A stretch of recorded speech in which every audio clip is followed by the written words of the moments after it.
Sir time దృష్టిలో పెట్టుకోండి sir please. అధ్యక్ష నేను ఒకటే అడుగుతా అధ్యక్ష, ఎందుకంటే మా గౌరవ సభ్యులు నరేంద్ర గారు చాలా వరకు అన్ని ప్రశ్నలు కవర్తిస్తారు అధ్యక్ష.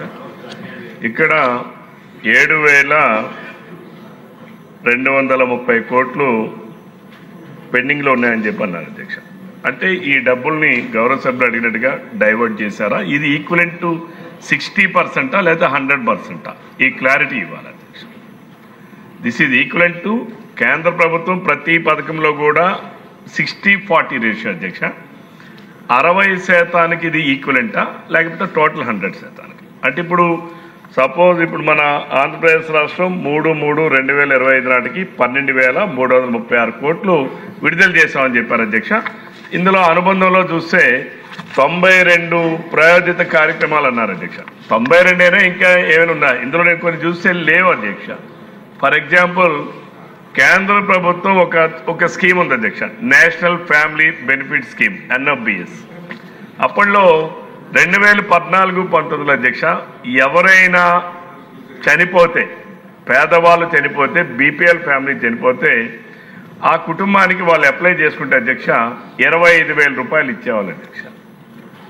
అసలు ఇప్పుడు ఆ స్కీమ్ సపోజ్ ఇందులో ఉన్నాయా లేదా నాకు తెలిసి అధ్యక్ష 2019-24 సంవత్సరంలో జగన్మోహన్ రెడ్డి గారు ముఖ్యమంత్రిగా ఉన్నప్పుడు వైఎస్ఆర్సీపీ ప్రభుత్వం ఏదైతే అధికారంలో ఉందో ఈ రాష్ట్రంలో ఒక్క పేదవాడికి కూడా బిలో పవర్టీ లైన్లో చనిపోయినటువంటి అర్హత ఉన్నటువంటి వాళ్ళకి ఒక్కరికి కూడా ఆ నేషనల్ ఫ్యామిలీ బెనిఫిట్ స్కీమ్ వర్తించలేదు అధ్యక్ష. అంటే నిధులు వచ్చి వర్తించలేదా? నిధులు వస్తే జగన్మోహన్ రెడ్డి గారి పేదవాడి మీద శవాల మీద కూడా పేలాలు ఏరుకునేటటువంటి ప్రభుత్వం అధ్యక్ష అది గతంలో ఉంది. కాబట్టి అవి కూడా డైవర్ట్ చేశారా? ఇది అంటే ఇటువంటివి ఇంకా ఎన్నున్నాయి. ఇది ఒకటి అధ్యక్ష. రెండవది ఏంటంటే అధ్యక్ష, లాస్ట్ టైము జగన్మోహన్ రెడ్డి గారు ఆనాడు చంద్రన్న బీమా కన్నా దాని అమ్మ కన్నా ఇంకా మించిది పథకాన్ని పెడుతున్నారని చెప్పి వైఎస్ఆర్ బీమా యోజన అని చెప్పి పెట్టారు అధ్యక్ష.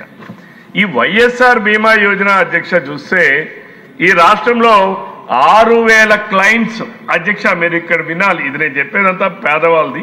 6,000 క్లైంట్స్ రాలేదు అధ్యక్ష. ఎందుకు రాలేదని చెప్పి నేను విచారిస్తే అధ్యక్ష, ఇన్సూరెన్స్ కంపెనీ వాళ్ళు ఇవ్వలేదు. ఏమిటా ఇవ్వలేదనంటే అందులో కూడా మ్యాచింగ్స్ ఏమి ఉన్నాయి అధ్యక్ష, టైఅప్ ఫండ్స్ ఏమి ఉన్నాయి అధ్యక్ష. మీకు ఫర్ ఎగ్జాంపుల్ అధ్యక్ష, ఇన్సూరెన్స్ కంపెనీ వాడు చెప్పింది ఏంటంటే నా నియోజకవర్గంలోనూ ఒక ఎగ్జాంపుల్ పిడుగుపడి చనిపోయారు అధ్యక్ష. పిడుగుపడి చనిపోతే వాడు ఇచ్చిన ఇదేంటంటే అధ్యక్ష, వర్షాలు పడేటప్పుడు పిడుగు పడేటటువంటి సందర్భంలో వాడు భూమి మీద మోకాల కానించి కింద కొంగని కూర్చోవాలి, కానీ వాడు వెళ్ళి చెట్టు కింద నిలబడ్డాడు, అందుకే పిడుగుపడింది, అందుకే వాడు చనిపోయాడు. కాబట్టి వాడికి ఈ ఇన్సూరెన్స్ రాజీవ్ కాదు అధ్యక్ష, వైఎస్ఆర్ బీమా యోజన వర్తించదు. అది ఎవరికి ఇచ్చాడు అధ్యక్ష జగన్మోహన్ రెడ్డి? నా పేదవాళ్ళు, నా ఎస్సీలు, నా బీసీలు, నా దళితులు, నా రైతులు, ఇవన్నీ అంటే ఇవి రాష్ట్ర ప్రజలకి తెలియాలి అధ్యక్ష. ఇక్కడ మేము ప్రస్తావించిన అంశాలు ఏంటంటే జగన్మోహన్ రెడ్డి అనేటటువంటి ఒక వ్యక్తి, ఒక ఫ్యాక్షన్ స్వభావం కలిగినటువంటి వ్యక్తి ఈ రాష్ట్రానికి ముఖ్యమంత్రిగా ఉంటే ఎటువంటి అనర్థాలు రాష్ట్ర ప్రజానీకానికి జరుగుతాయనడానికి ఇవన్నీ నిదర్శనాలు అధ్యక్ష. వీటి మీద కూడా పూర్తి స్థాయిలో వివరాలు ఇవ్వాలి. దయచేసి గౌరవ మంత్రి గారికి నా సూటి ప్రశ్న ఒకటే, కేంద్ర ప్రాయోజిత కార్యక్రమాలు ఎన్నున్నాయి? అందులో ఎన్నిటికి 60%, ఎన్నిటికి 70%, ఎన్నిటికి కేంద్ర స్టేట్ గవర్నమెంట్ టైఅప్ చేసింది, ఎన్నిటికి చేయలేదు? ఇప్పుడు మీరు విడుదల చేసిన మొత్తం 100% విడుదల చేశారా? అంటే జగన్మోహన్ రెడ్డి గారు డైవర్ట్ చేసిన నిధులు కూడా మీరే ఇప్పుడున్న రాష్ట్ర ప్రభుత్వం చంద్రబాబు నాయుడు గారి ప్రభుత్వం బరాయించి ఇచ్చిందా? ఈ వివరాలన్నీ కూడా చెప్పాలని గౌరవ మంత్రి గారిని కోరుతున్నారు అధ్యక్ష.